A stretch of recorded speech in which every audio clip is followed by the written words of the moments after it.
Breaking news. Islam immigrant terrorists committed mass shooting at Texas bar in revenge against attack against the Iran president. So let's go ahead and get into the video, shall we? To that mass shooting in Austin, Texas with some brand new information.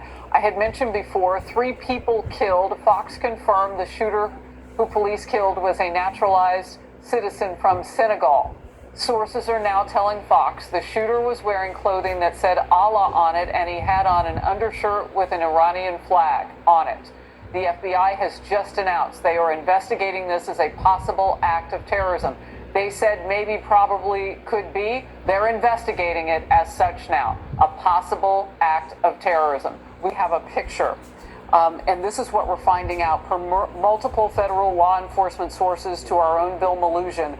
The Austin mass shooter is a 53-year-old naturalized U.S. citizen who was born in Senegal and was living in Pflugerville, Texas. Material recovered from his person and inside the vehicle give possible indications of a nexus to terrorism, as the FBI announced earlier today. And remember what we said he had in his possession and was also wearing. The shooter was wearing clothing that said Allah on it. His sweater said property of Allah. And there's also known to be an undershirt with an Iranian flag and other materials inside. All right, guys, so we got to talk about a tragic This is just another one of the sleeper cells that was going on during Obama, Bush, and Biden's administration. If you don't believe me, look it up. There was once a sleeper cell, map of sleeper cells in the U.S. right here. So let's go ahead. I'm going to show you if they haven't took it down or anything like that. Because there was a map of the sleeper cells one time. It was accidentally leased by somebody one time in Obama's administration. And get the thing come up here though.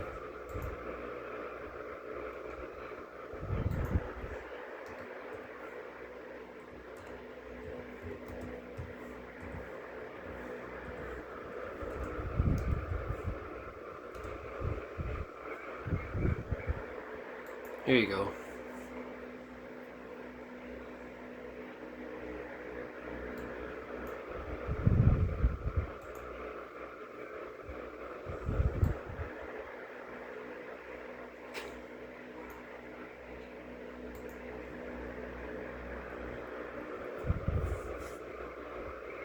Here you go, here you go, here you go. Here you go, U.S. Cherry Map Investigation Project.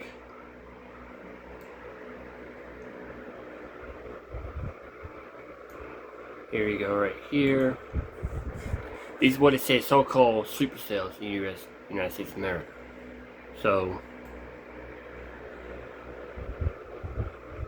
I can find it.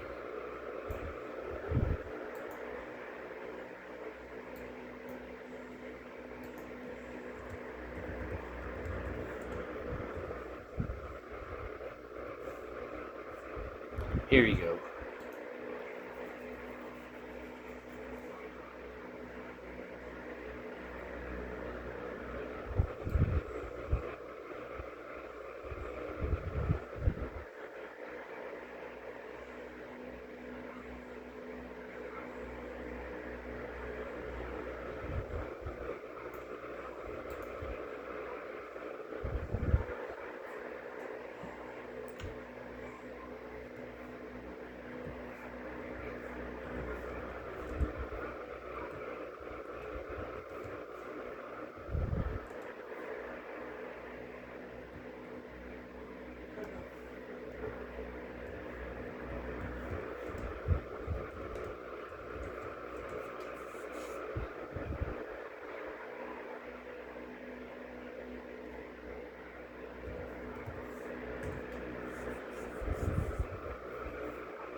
Here you go.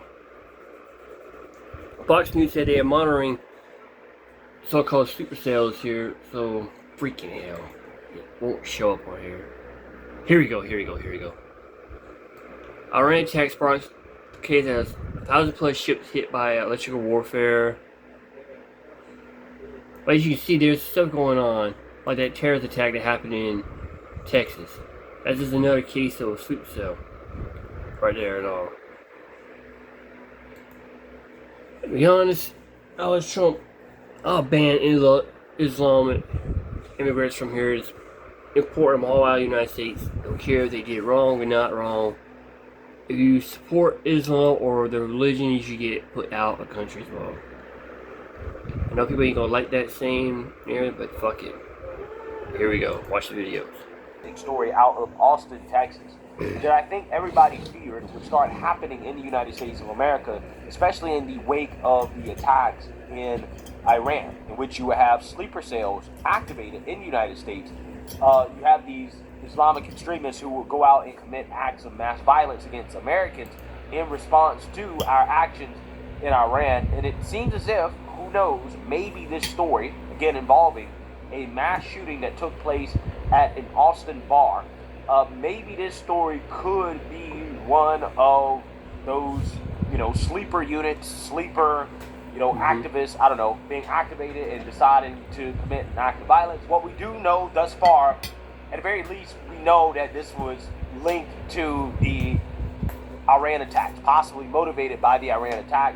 I got to tell you guys, some of the imagery that I've seen from this mass shooting is very, very, very disturbing. Like, for example, there are a bunch of people who are shot, laying on the ground, getting CPR, bloodied. Okay, so you have police there. They're trying to keep people alive. It was a pretty terrible situation. Okay, and I want to go ahead and play a couple of news clips here and some of the press conference so you guys get a better understanding of what happened. And then we're going to get into the suspect, because the suspect here is somebody that, in my opinion, probably should not have been allowed to stay in this country. So without further ado, let's go ahead and get into this. Estela's officers have shot and killed the suspected gunman. Happened outside of Buford's Bar. If you're familiar with this area, just east of North Lamar. That's right at West Avenue and Rio Grande. The call went out just before 2 a.m. this morning for the mass shooting. KVU's Jessica Cha is downtown with the latest. Jessica, you've been there for a few hours now. Very active scene. Kind of paint the picture. Show us what's taking place behind you once that bus moves out of the way. Yeah, Yvonne. So we're on West 6 and Nueces, and when we got here around 3 a.m., it was an incredibly active scene. Police were just completely filling up the area. As of right now, the police response has scaled down just a little bit. Wait for this bus to pass, but the police response has scaled down quite significantly. There's probably a few police cars, maybe 6 or 7 of them right now. The scene is still closed off about a block up until Buford's Bar, which is just down the road from us. But they've been here all morning, as have we. Now, Chief Lisa Davis said that the alleged shooter is one of the 3 people who were killed last night, and she says it happened right in front of Buford's Bar. Now, she says when officers arrived, the alleged shooter pointed a gun at them, so officers opened fire and killed that person. Now, to recap this situation, 3 people, including the shooter, are dead, and 14 others were shot and taken to the hospital. 3 of those patients have critical injuries. Now, the investigation is still in the very, very early stages of things. So police say that they'll give us updates throughout the day. As we continue to learn more, we'll bring them to you live on air. Ryan and Yvonne. Those resources, after the bars were closing, were able to rapidly move here. Chief Lundquist will have more on that response, a co-response, but we were here rapidly due to that. This incident started with, again, that calls for a male shooting at Buford's Bar on West 6th Street.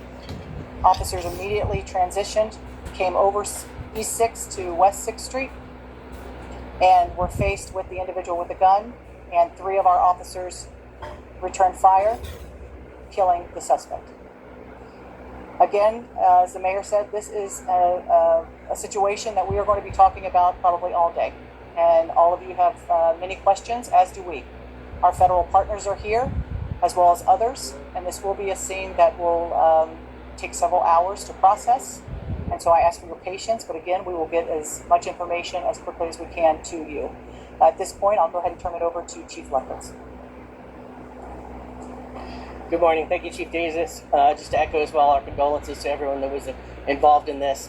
From an EMS perspective, This was a very active scene. As many of you know, we have paramedics that are embedded in the entertainment district and with the Austin Police Department on the weekends. We received the call at 1:59 a.m. and within 57 seconds, the first paramedics and officers were on scene actively treating the patients. We had a total of 17 patients on the scene. 14 of those were transported to the hospital. 3 were pronounced dead on scene. Of the 14 patients who were transported to the hospital, 3 were in critical condition. And as I said, our condolences go out to everyone that was involved, and we'll be back with more information in the future. Yeah, so you seen that, you heard that, okay? Absolutely tragic scene. Let's go ahead and talk about the shooter, because the shooter here apparently did this as an act of terrorism. This is what the FBI is saying already. This is probably why this story is not going to get that much coverage. I mean, we can already see why it's not going to get that much coverage.